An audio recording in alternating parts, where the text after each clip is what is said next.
Hi guys, it's Niels and this is my review about the Skullcandy Dime in-ear headphones. Let's get started.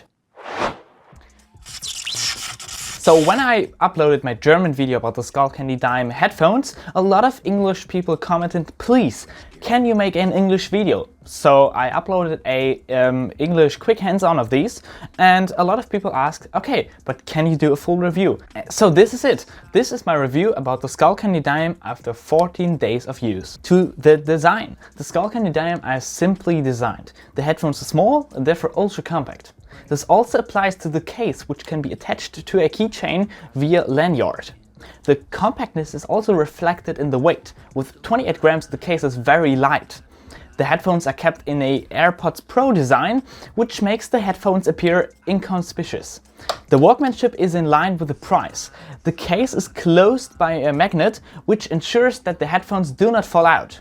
However, this makes it harder to open. Plastic is used as a material which does not feel very high quality for the price compared to other headphones like the Galaxy Buds Live, but for 20 bucks this is completely okay. To the wearing comfort and the sound. Due to the compactness of the design, the headphones sit very well and firmly in the ear.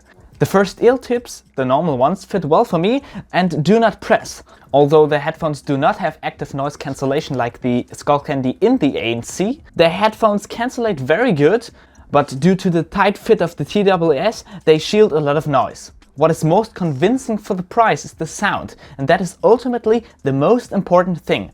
Despite the small size, the headphones have a good tuning, but accordingly to the brand, the bass is slightly emphasized. In terms of audio codecs, the headphones only have SBC to offer, especially in video games and videos. This leads to a small offset between picture and sound. However, this doesn't matter when you're listening to music. The bass itself seems strong and goes deep. Outstanding for such an inexpensive headphones, and especially with hip-hop and pop songs, this leads to a pleasant listening experience.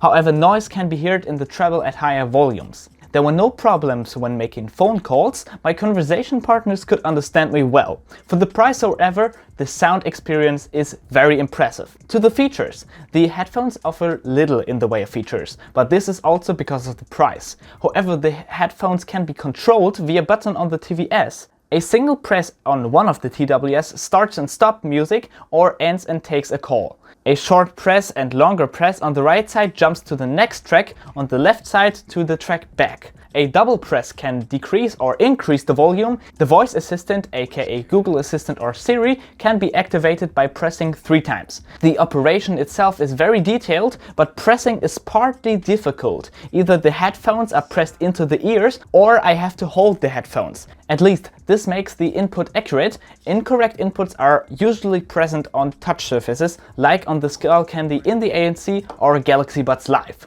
The TWS are protected against water splashes on all sides by IPX4.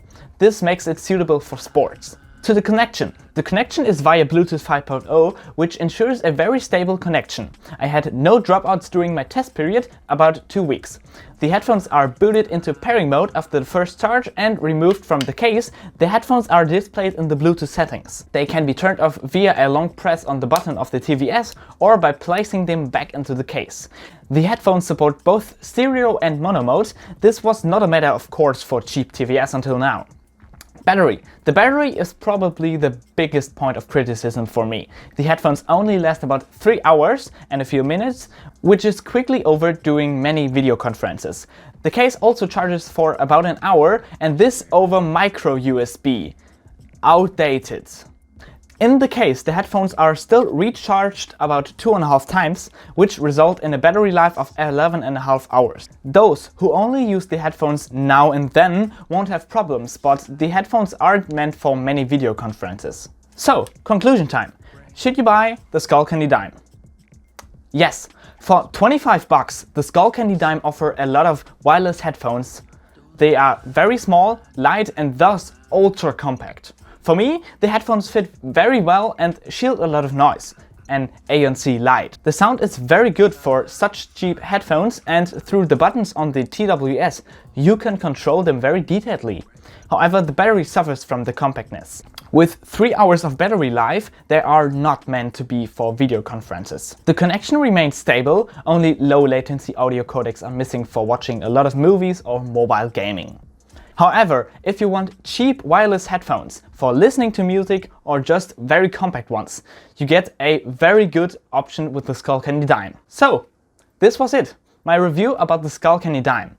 I'm not a regular English YouTuber and just did this because a lot of people asked and I had them, so I just did it. So I hope you guys enjoyed, and if you liked that video, please leave a like and leave a comment if you have any questions.